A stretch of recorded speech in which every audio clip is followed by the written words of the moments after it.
오늘 우리에게 주신 하나님의 말씀 같이 보겠습니다. 하나님의 말씀은 마태복음 1장입니다.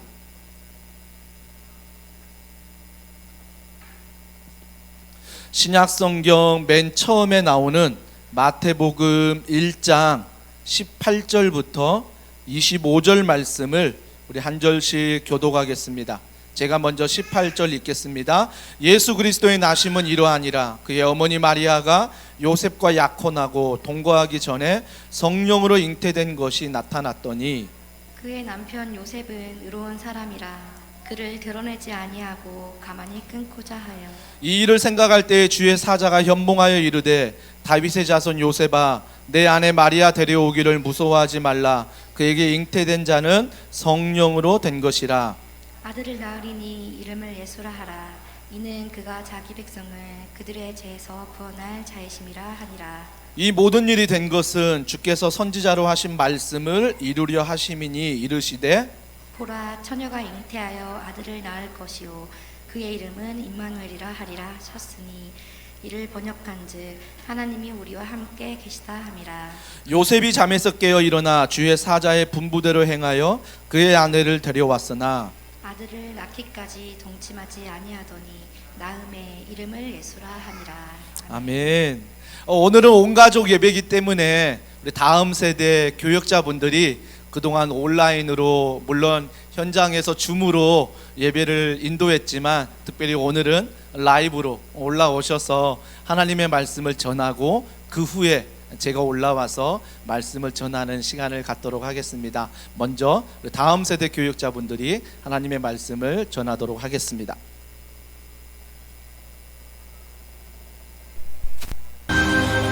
베들레헴 에브라다야 너는 유다 족속 중에 작을지라도 이스라엘을 다스릴 자가 내게로 나올 것이라.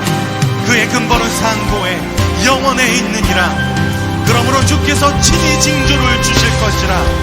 보라 처녀가 잉태하여 아들을 낳을 것이요 그의 이름은 임마누엘이라 하리라. 안녕하세요. 더운 사랑의 교회 온가족 예배에 오신 여러분을 환영합니다. 안녕하세요. 오늘은 온가족 예배로 이 자리에 다 같이 모였어요. 이 자리에 다 같이 모인 김에 우리 한번 확인해 볼까요? 우리 가족 중에서 누가 제일 약속을 잘 지키는지요? 자, 누가 약속을 제일 잘 지킬까요? 하나, 둘, 셋 하면 손으로 가리켜 보세요. 하나, 둘, 셋. 뽑힌 사람 있죠? 네, 이 사람은 진짜 영광이에요. 약속을 잘 지키는 건 최고의 칭찬이거든요. 우리 친구들 중에도 한번 확인해 볼까요? 우리 강사랑 학생 약속 잘 지키나요? 얼었어요. 자, 우리 그러면 우리 고예성 학생 약속 잘 지키나요? 생각해보고 있는 것 같아요. 약속 잘 지키는 참 어렵죠. 그러면 우리는 다 성도니까 하나님은 약속을 잘 지키시는 분인지 한번 생각해 볼게요. 하나님은 약속을 잘 지키는 분이실까요? 안 지키는 분이실까요? 맞아요. 하나님은 약속을 최고로 잘 지키는 분이세요. 여기에 하나님 약속의 말씀을 전하러 오신 선지자 두 분이 계세요. 안녕하세요. 샬롬. 나는 하나님의 말씀을 전하는 미가 선지자라고 하오. 샬롬 샬롬. 나는 하나님의 말씀을 전하는 이사야 선지자라고 하오. 하나님께서 말씀하셨소. 베들레헴은 작은 동네지만 거기서 그리스도가 태어날 것이다. 보라 처녀가 잉태하여 아들을 낳을 것이니 이름을 임마누엘이라 하리라. 선지자들의 외침이 지난 뒤 700년이라는 시간이 흘렀어요. 700년 동안 하나님은 그 약속을 잊어버리신 걸까요? 아니에요. 베들레헴 땅에 처녀 마리아를 통해서 하나님은 아기 예수님을 보내주셨어요. 바로 우리의 구원자로 오신 예수님이에요. 선지자들에게 약속하신 말씀대로 베들레헴 작은 마을에 처녀 마리아의 몸을 통해서 오셨어요. 은건이 형, 은건이 형, 지금은 2021년도잖아. 2000년이 넘었는데 왜 예수님은 아직도 안 오시는 거야? 그러게 말이야. 내가 교회를 다닌 지 10년째나 됐는데도 잘 모르겠어. 잊어버리셨나? 성경에는 분명 예수님이 다시 오신다고 하셨는데 2000년의 시간이 흘렀다니요. 정말 잊어버리신 걸까요? 아니에요. 하나님은 약속을 지키시는 분이잖아요. 예수님은 약속대로 다시 오실 거예요. 그러니까 우리 그날을 기다리고 준비하면서 살도록 해요. 믿음! 믿음! 그래, 베들레헴에 오셨던 예수님께서 다시 오실 것을 난 믿어. 더원 친구들아, 다시 오실 예수님을 예배해야겠다. 우리 같이 교회 가자. 와우! Let's go. 10월 23일 날 수련회 있습니다. 등록하세요.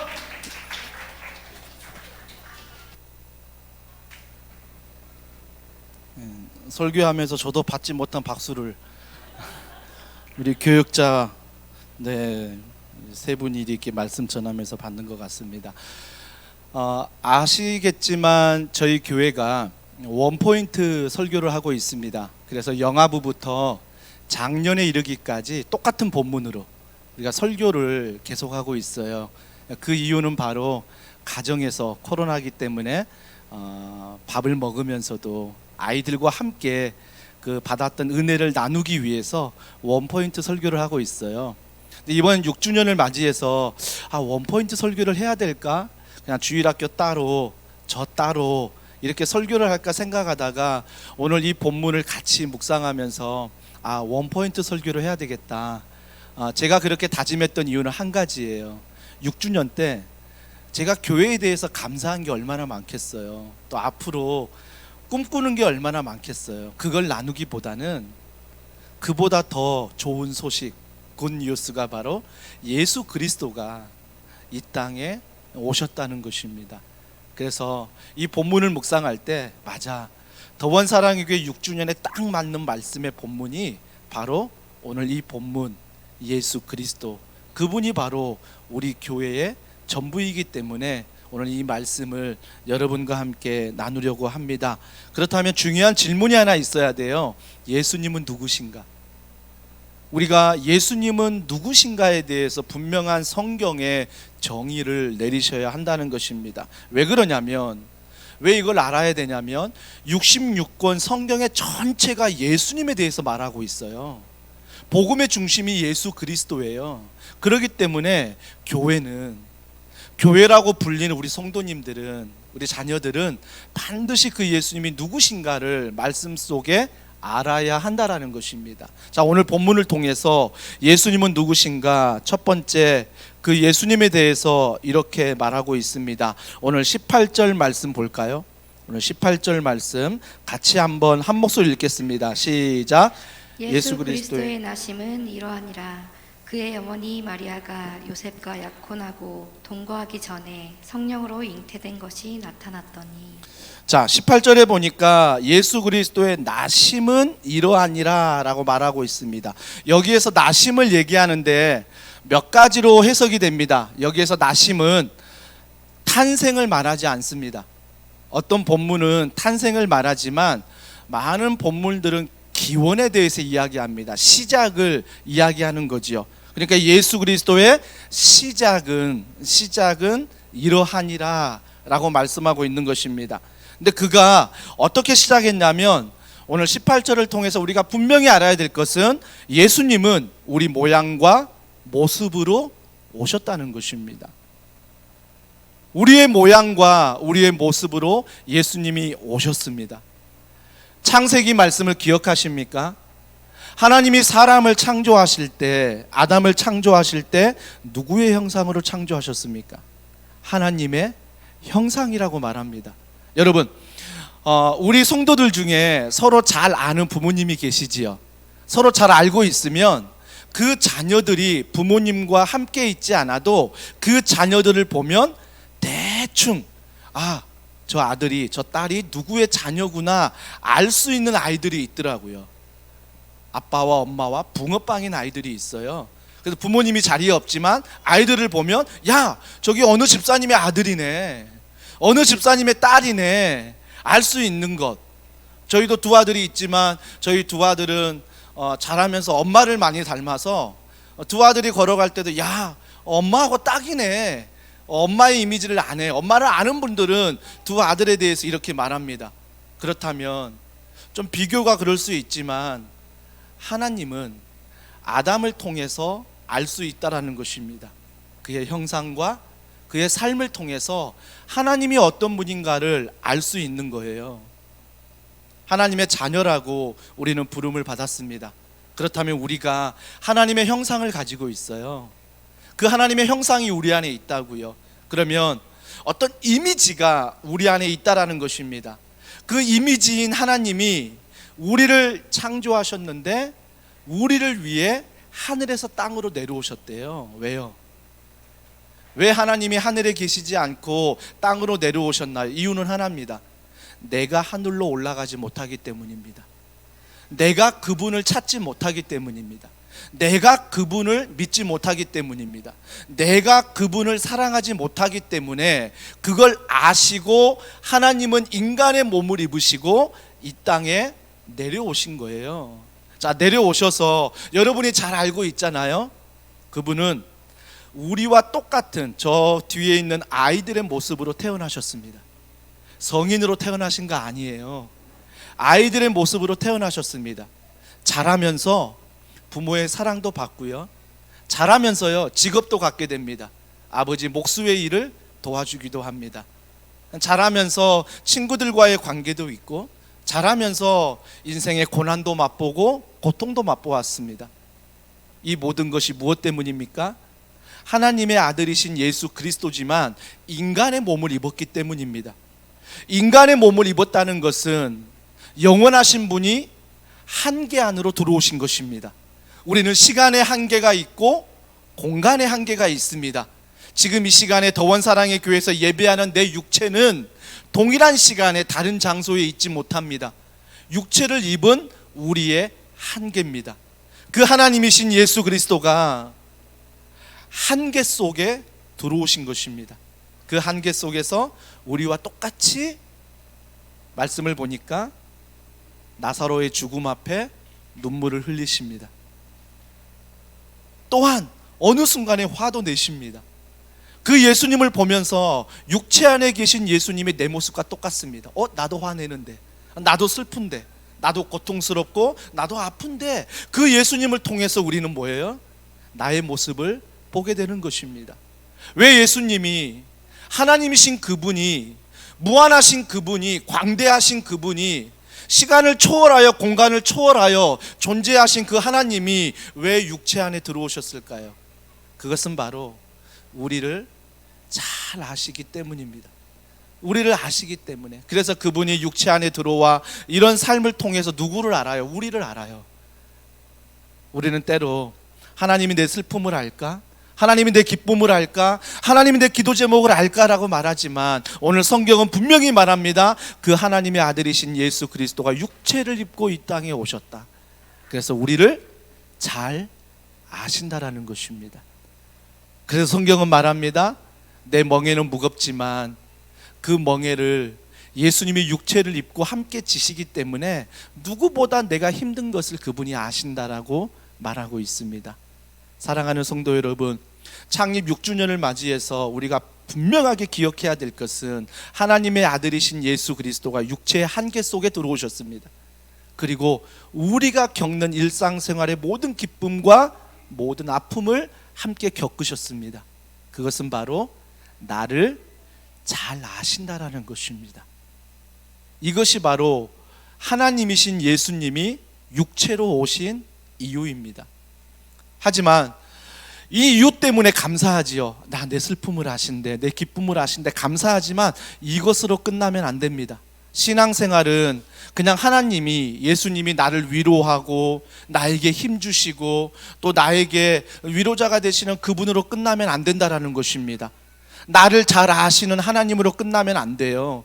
그 뒤에 분명하게 고백되어질 게 또 한 가지 있습니다. 그 예수님은 누구냐면 두 번째, 예수님이 하나님이시다는 것입니다. 여러분, 예수님이 육체를 입고 이 땅에 오셔서 하나님의 형상을 가진 우리들이 범죄함으로 하나님을 떠나 있는 그 죄를 해결하십니다. 죄의 해결과 천국의 문을 열기 위해서, 믿음의 길을 열기 위해서 이 땅에 하나님으로 오셨다는 것입니다. 잊지 마십시오. 그 예수님은 육체를 입고 오셨지만 우리의 죄를 사하고 우리를 구원하기 위해 오신 하나님이십니다. 그래서 우리는 예수님이 누구신가? 라는 질문 앞에 두 가지를 답해야 됩니다. 첫 번째, 그분은 우리와 동일한 육체를 가지셔서 내 고통을 아신다, 내 기쁨을 아신다. 두 번째, 그 예수님은 바로 하나님이셔서 내 죄를 용서할 수 있고 우리를 천국으로 인도하신 분이다. 그래서 예수님은 누구신가라고 물어봤을 때 이 두 가지의 대답이 우리 모두에게 고백되어져야 한다는 것입니다. 이 두 가지 위에 저는 여러분과 오늘 좀 나누고 싶은 핵심적인 이야기가 바로 이것입니다. 오늘 본문 19절 말씀해 보십시오. 자, 19절 말씀에 보면 다 같이 읽습니다. 시작. 그의 남편 요셉은 의로운 사람이라 그를 드러내지 아니하고 가만히 끊고자 하여. 여러분, 유대인들의 풍습을 좀 아셔야 됩니다. 우리는요, 결혼하기 전에 약혼하신 분들이 있습니다. 약혼은 정식 결혼이 아닙니다. 그냥 약혼, 약속이지요. 그리고 시간이 지나 정식으로 결혼을 해야 정식 결혼입니다. 우리의 문화는 그렇습니다. 근데 유대인의 문화는 다릅니다. 유대인의 결혼 문화는 이 약혼도 결혼으로 봅니다. 이 약혼을 언제 하냐면 1년 전에 합니다. 1년 전에 하는데 남편 될 신랑과 아내 될 신부가 함께 집안이 모입니다. 집안이 모인 다음에 서로가 약속을 하고 언약을 한 다음에 다시 헤어집니다. 남편은 다시 자기가 거하는 아버지의 집으로 돌아갑니다. 그래서 1년 동안 뭘 준비하냐면 집을 준비해요. 아내를 맞이할 집을 준비합니다. 근데 아내는 1년 동안 그 집에 있으면서 1년 후에 결혼하기 위해서 신부 수업을 합니다. 신부로서의 준비를 하는 거예요. 그래서 1년 뒤에 다시 만나 한 가정을 이루는 것. 그래서 유대인들은 결혼이 2번 있습니다. 2번 있는 거예요. 자, 그런데 보세요. 여러분, 오늘 본문을 좀 알듯이 오늘 본문이 어떻게 흘러갑니까? 요셉과 마리아는 아직 정식 부부가 아닙니다. 정식 부부가 아니라 한 번의 결혼식을 한 거예요. 한 번의 결혼식을 했는데 아내가 임신을 해버린 거예요. 1년 동안 떨어져 있었는데 아내가 임신을 해버린 거라고요. 여러분, 임신을 했으면, 자, 여기에서 말하는 의로운 사람이 요셉이라고 말합니다. 이 의로움은 첫 번째 율법의 의로움을 말하고 있습니다. 그 당시 율법이 뭐냐면 정식으로 결혼하기 전에 내가 약혼했던 아내가 임신을 하면 썸을 탄 거예요. 다른 남자를 가까이 한 거라고요. 그럴 땐 율법에 신명기 말씀에 뭐라고 나와 있냐면 돌을 들어 쳐 죽여도 상관이 없습니다. 그 아내는 죽여도 되는 거예요. 이게 율법이라고요. 여러분, 복음서에 보면 가늠한 여자가 현장에서 잡힙니다. 가늠한 여자가 현장에 잡혀서 벌거벗은 몸으로 사람들에게 끌려왔습니다. 잘 아시죠? 사람들에게 끌려왔는데 많은 사람들이 뭐라고 말합니까? 저 여자는 죽여야 된다. 저 여자는 죽여야 된다. 돌을 들어 던지려고 합니다. 그때 예수님이 말리시지요. 여러분, 그 당시에 율법은요, 정식 결혼하기 전에 이러한 다른 남자를 만나 임신까지 한다면 당연히 뭐예요? 돌로 들어서 죽여도 상관이 없는 율법이 있었습니다. 자, 여기에서 말하는 19절에 의로운 사람 요셉이라는 것은요, 만약에 요셉이 율법에 의롭다고 한다면 어떻게 해야 돼요?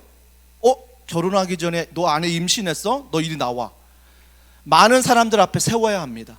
그리고 뭐라고 외쳐야 돼요? 이 여인이 나와 정식 결혼하기 전에 임신을 해버렸습니다 라고 많은 사람들에게 말해야 돼요.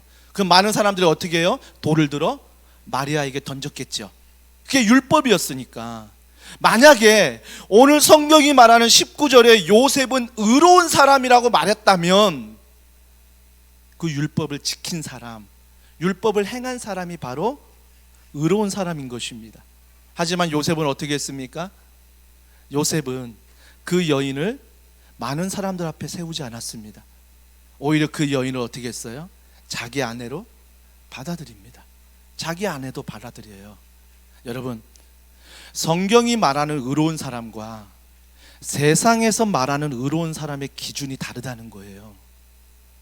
세상에서는요, 법이요 라고 외치는 사람이 의로운 사람입니다. 법이요뿐만 아니라 법을 잘 지키는 사람, 착한 사람, 남을 도와주는 사람, 긍휼을 베푸는 사람, 이런 사람들이 뭐예요? 세상의 기준으로 보면 의로운 사람이에요. 그래서 우리는 교회를 판단할 때도 어때요? 야, 구제 열심히 한대, 야, 선교 열심히 한대, 야, 기도 열심히 한대, 이런 소문을 들으면 어때요? 야, 그 교회는 건강한 교회네, 이렇게 이야기를 합니다. 그러니까 세상적인 의로움은 뭐예요? 율법을 잘 지키면 되는 거예요. 율법을 잘 지키면 세상에서 말하는 의로운 사람이 될 수 있습니다. 하지만 요셉은 의로운 사람이라고 말하고 있는 그 말씀의 기준은 아내를 세상 사람들에게 내놓고 돌로 쳐 죽이지 않았습니다. 자기 아내로 받아들이는 거예요. 자기 아내도 받아들이고 그 은혜로 덮었을 때 성경은 그를 향해 뭐라고 말해요? 의로운 요셉이다. 성경이 말하는 의로움은 덮어주는 거예요. 성경이 말하는 의로움은 감싸주는 거고요, 사랑해주는 거예요. 그래서 요셉이 뭐예요? 의로운 사람이라고 성경이 말하는 거예요. 여러분, 이 동일한 본문, 어떤 본문이냐면, 자, 오늘 본문 읽었던 본문 중에 23절 말씀해 보세요. 마태복음 1장 23절 다 같이 읽습니다. 시작. 보라, 처녀가 잉태하여 아들을 낳을 것이요 그의 이름은 임마누엘이라 하리라. 여러분, 이 본문이 이사야 7장에도 나옵니다.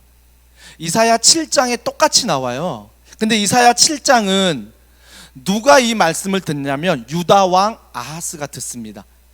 유다 왕 아하스가 이 말을 선지자를 통해 들어요. 아까 조금 전 왼편에 나왔던 우리 위대한 전도사님의 역할, 이사야 선지자. 이사야 선지자가 하나님의 말씀을 아하스, 유다 왕에게 대언하는 거예요. 여러분, 아하스가 배경을 잠깐 살펴보면요, 그 당시 유다 왕이었잖아요.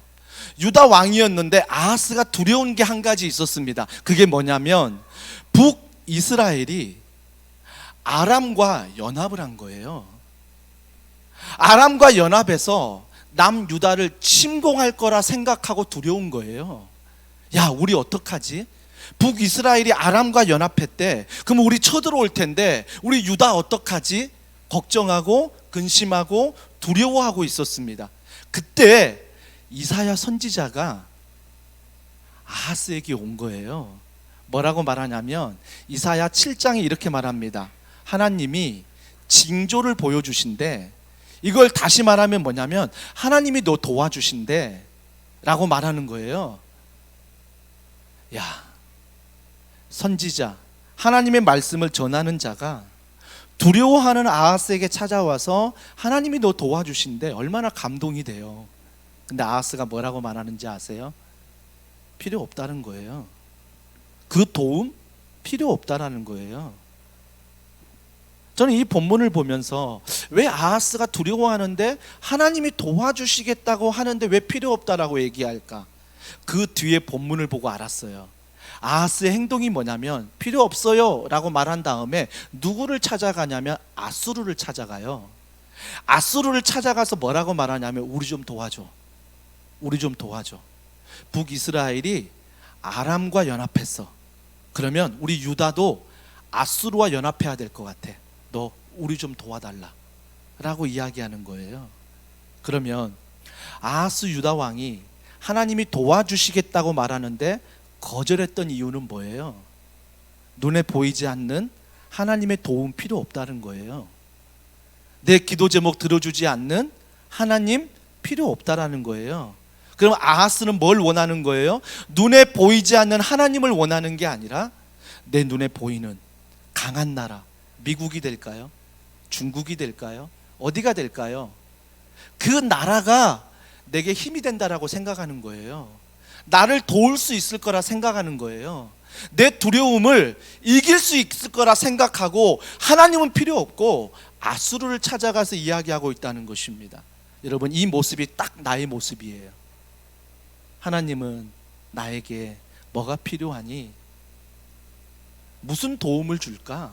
기도할 때마다, 말씀을 읽을 때마다 나에게 대화를 하시는데 나는 뭐라고 말하냐면 눈에 보이지 않는 하나님 필요 없다는 거예요.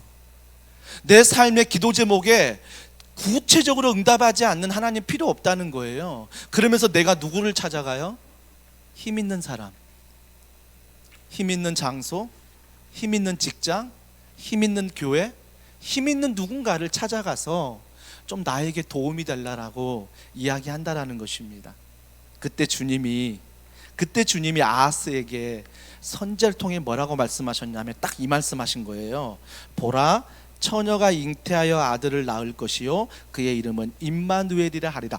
요셉에게 했던 동일한 말씀을 아하스에게도 하세요. 근데 중요한 게 뭔지 아세요? 동일한 본문, 똑같은 문장이지만 처녀라는 단어가 다른 단어로 쓰여요. 다른 의미로 해석된다고요. 아하스에게 똑같이 말하지만 이 처녀는요, 젊은 여인이란 뜻으로 쓰여요. 여러분, 처녀는 처녀지 젊은 여인이라고 말하면 좀 더 포괄적이 되는 거예요. 좀 더 큰 의미가 되는 거라고요. 그러면 아하스에게 하나님이 말씀하신 건 지금 어떻게 말씀하시는 거죠? 둘이 뭉실하게 얘기하는 거예요. 좀 크게 얘기하는 거죠. 왜 하나님이 아하스에게 둘이 뭉실하게 얘기하고 크게 얘기한지 아세요? 하나님 의지하지 않으니까. 하나님이 힘이라고 고백하지 않으니까. 하나님 필요 없다라고 얘기하니까 하나님이 그에게 말씀하실 때도 어떻게 말해요? 둘이 뭉실하게 얘기하는 거예요. 우리 어떻습니까? 신앙생활하면서 어떤 분들은 저에게 찾아와 상담합니다. 하나님의 뜻을 모르겠대요. 하나님의 마음을 모르겠대요. 하나님이 어떤 분인지 모르겠대요. 혹시 여러분이 아하스 아닙니까? 내가 두려울 때, 내가 힘들 때 눈에 보이지 않지만 그 하나님을 의지하는 게 아니라 여전히 내 눈에 보이는 큰 힘을 가진 누군가를 의지한다면 하나님이 여러분에게 말씀하시는데 여러분은 그 말씀을 어떻게 듣는다고요? 둘이 뭉실하게 듣는 거예요. 큰 의미로 듣는 거죠. 그러니까 어때요? 하나님을 믿지만 그 하나님의 말씀이 이해되지 않는 것이고 들리지 않는 것이고 신앙생활 하지만 모르는 거예요. 모르는 거죠. 하나님이 그렇게 말씀하세요. 사랑하는 성도 여러분, 우리가 반드시 기억해야 될 것은 동일한 본문이요 이사야에서 마태복음에 쓰여지고 있습니다. 한 사람에게는 하나님이 둘이 뭉실하게 얘기하세요. 왜요? 세상에 힘을 의지하거든요. 세상을 두려워하거든요. 그러니까 하나님이 말씀하셔도 둘이 뭉실하게 얘기하는 거예요. 그런데 동일한 본문인데 오늘 요셉에게 어떻게 말씀한지 아세요? 이 처녀가 젊은 여인이 아니에요. 이 처녀는 그냥 처녀예요. 하나님이 직관적으로 말씀하세요. 하나님이 알도록 말씀하세요. 다 이 요셉이요, 이 말씀을 듣자마자 하나님의 마음을 알고 그가 어떻게 했다고요? 오늘 성경에 보십시오. 24절에 요셉이 잠에서 깨요. 잠을 자면서 현몽하면서 꿈을 꾼 거지요. 하나님이 처녀가 잉태하여 아들을 낳을 것이다, 이 말이 젊은 여인이 아니라 정말 처녀 마리아에게 주신 말씀처럼 내게 직관적으로 들린 거예요. 그때 어떻게 했어요? 24절에 잠에서 깨어 일어나 주의 사자의 분부대로 행하여 그의 아내를 데려왔으나. 누구의 분부대로요? 주의 사자의 분부대로, 꿈속에서 말씀하신 분부대로 순종하며 그가 그 여인을 많은 사람들 앞에 세워서 이 여인은 가늠한 여인이며 돌로 쳐 죽이십시오라고 말하는 게 아니라 그 여인을 받아들여 버려요. 그 여인을 자기 안에 숨긴다고요. 숨긴다는 거예요. 그 여인을 용서해 버린다고요. 여러분, 이 요셉이 하나님의 말씀을 들었을 때 둘이 뭉실하게 듣지 않고 직관적으로 들었던 중요한 이유가 무엇이겠습니까? 하나님을 의지하는 거예요. 하나님을 바라보는 거예요. 요셉이 조용히 끊고자 했대요. 조용히 끊고자 했어요. 율법은요, 드러내야 돼요. 저 여인이 범죄했습니다. 율법은 드러내야 의인이에요. 돌로 던져야 의인이라고요. 율법은 그게 의인인데 요셉은 조용히 끊고자 했대요. 여러분, 이 말이 주는 요셉의 마음을 아시겠습니까? 우리가 어떤 일이 있을 때 조용히 뭔가 정리하고 조용히 할 때 그냥 합니까? 아니요. 하나님 앞에 기도하잖아요. 하나님, 이 일이 정말 맞는 일입니까? 하나님, 정말 이 일이 하나님이 기뻐하는 일입니까? 하면서 조용히 끊고자 하지만 그 모든 일을 하나님 앞에 가지고 나가잖아요. 요셉이 그랬다는 거지요. 꿈에서 그래서 하나님의 말씀이 들리는데 그 말씀이 두리뭉실한 게 아니라 직관적으로 들려서 율법으로는 이 여인을 드러내어 돌로 쳐 죽여야 되지만 그 여인을 포옹하고 감싸고 덮어버려요. 여러분, 교회가 창립 6주년을 맞이했습니다. 처음에 교회를 개척할 때요, 너무나 연약한 담임 목사, 누가 올지 모르는 성도들 안에서 이 교회가 어떻게 될지 엄청난 두려움이 제 안에 있었습니다. 그래서 제 안에 늘 기도하는 건 뭐였냐면, 하나님 생존하게 해주세요. 하나님 이 교회가 생존하게 해주세요. 하나님 이 교회가 살게 해주세요. 하나님 이 교회가 유지되게 해주세요. 하나님 이 교회가 10년이고 20년이고 성장하게 해주세요. 이게 저의 두려운 마음이었거든요. 이게 제 솔직한 마음이었거든요. 그러면서 하나님 앞에 생존하게 해달라고 정말 새벽마다 기도할 때마다 이 개척교회를 부여잡고 기도했었습니다. 그런데 하나님은 하나님의 방법으로 연약한 목사를 쓰지 않고요, 하나님은요, 그 기도 가운데 하나님이 저의 연약함을 덮어버리는 거예요.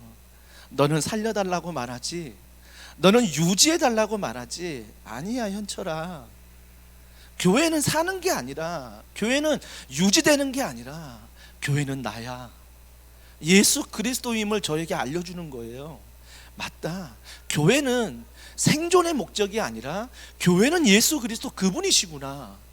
그때부터 저의 연약함은 여전히 있지만 그때부터 하나님을 더 의지하게 되고 하나님을 더 바라보게 되고, 그러니까 놀라운 사실이 뭔지 아세요? 예전에는요, 헷갈리는 일들이요, 하나님 말씀 앞에 기도 앞에 내가 하나님 앞에 걸어가니까 헷갈리지가 않아요. 명확해요. 하나님이 이거 원하시는구나, 하나님이 이거 바라시는구나. 예전에는 하나님의 말씀과 기도에서 멀어져 있을 때는 두리뭉실했어요. 뭐가 뭔지도 모르겠고 맨날 기도하는 게 하나님 뜻 알려달라고, 하나님 마음 알려달라고 그러면서 기도했는데, 시간이 지나면서 하나님의 마음이 기도할 때마다, 말씀 읽고 찬양할 때마다, 살아갈 때마다 분명해져요. 그래서 아닌 것은 포기하게 만드시는 하나님. 근데 그 포기하는 게 얼마나 아깝던지요. 근데 그 포기하는 게 얼마나 힘들던지요. 그 포기하는 게 얼마나 가슴에 상처가 되고 사무치게 한으로 남던지요. 하지만 오늘 6주년을 맞이해서 저에게, 우리 교회에게 이 본문을 주는 이유는 앞으로 7년이 되고 10년이 되고 20년이 되고 30년이 될지라도, 앞에 이 목사가 사라질지라도, 동일하게 우리 성도 중에 누군가 사라질지라도 우리가 기억하고 우리가 예배해야 할 대상은 예수 그리스도, 다시 한번 우리가 되찾아야 될 이름인 것입니다.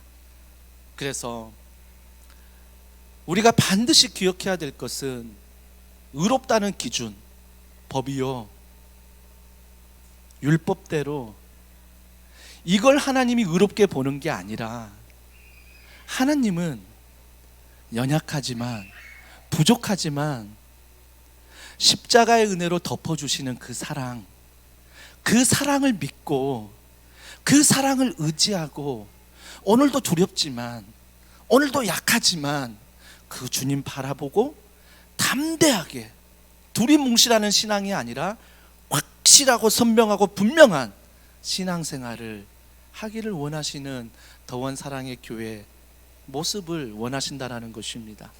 앞으로 가르치고 치유하고 전파하면서 우리 교회가 명확하게 드러내야 될 이름은 바로 예수 그리스도이십니다. 그분의 이름을 우리가 붙잡을 때 우리 안에서 법이요 라고 외치기보다 은혜요, 사랑이요, 소망이요, 감사요 외칠 수 있는 저는 이런 교회가 되기를 주님의 이름으로 축복합니다. 그래서 위로자의 예수님으로, 야, 예수님이 우리의 육체를 입고 나를 아신데 여기에서 끝나지 마시고 나를 아시는 주님이 내 죄를 용서하고 천국의 문을 여시고 구원의 문을 여셨습니다. 우리가 그 은혜에 감사하며 그 은혜를 기억하며 이번 한 주간도 다시 그분을 되새기며 십자가의 은혜로 걸어가는 우리 더원사랑의 교회 모든 성도들이 되기를 다시 한번 주님의 이름으로 축복합니다. 오늘 말씀을 기억하면서 우리 이 찬양 같이 고백하면 좋겠습니다. 정말 감사한 건 뭐냐면 특송을 할 때도 십자가 중심이래요. 조금 전 우리 찬양할 때도 모든 영광 하나님께래요. 저는요, 모든 영광 김현철께, 모든 영광 담임 목사께, 모든 영광 운영위원께, 모든 영광 렌장님께, 모든 영광 어떤 성도님께 돌리고 싶은 마음이지만 하나님이 우리 교회를 그렇게 두지 아니하시고 특송으로, 찬양으로, 말씀으로 이 6주년을 예수 그리스도 그분을 기억하라는 은혜 주신 것, 우리가 그 은혜를 간직하며 우리 이 찬양 같이 고백하면 좋겠습니다. 허무한 시절 지날 때, 깊은 한숨 내쉴 때 성령이 오셨네. 우리 함께 고백합니다. 허무한 시절,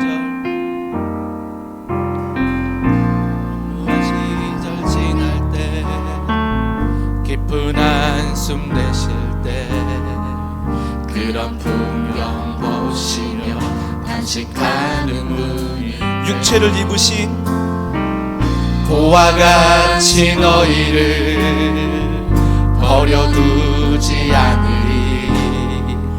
내가 너희와 영원히 함께하리. 주님 말씀하십니다. 억눌린 자 갇힌 자, 억눌린 자 갇힌 자 자유함이 우리의 구원 대신 피난처가 되시는 성령님 계시네. 주의 영이 계신 곳에 참 자유가 있다네. 진리의 영이신 성령이오. 함께 고백합니다. 성령이 오셨네. 성령이 오셨네. 내 주에 보내신 성령이 오셨네. 우리 인생 가운데 주님 찾아오셔서 그 나라 한 번 더 고백합니다. 성령이 오셨네. 성령이 오셨네. 성령이 오셨네. 내 주에 보내신 성령이 오셨네. 우리 인생 가운데 주님 찾아오셔서 그 나라 부르게 믿음으로 선포합니다. 주님은 나의 산소, 주님은 나의 산소, 주님은 나의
손 믿음으로 고백합니다. 나의 힘이 되시려 한 번 더 고백합니다.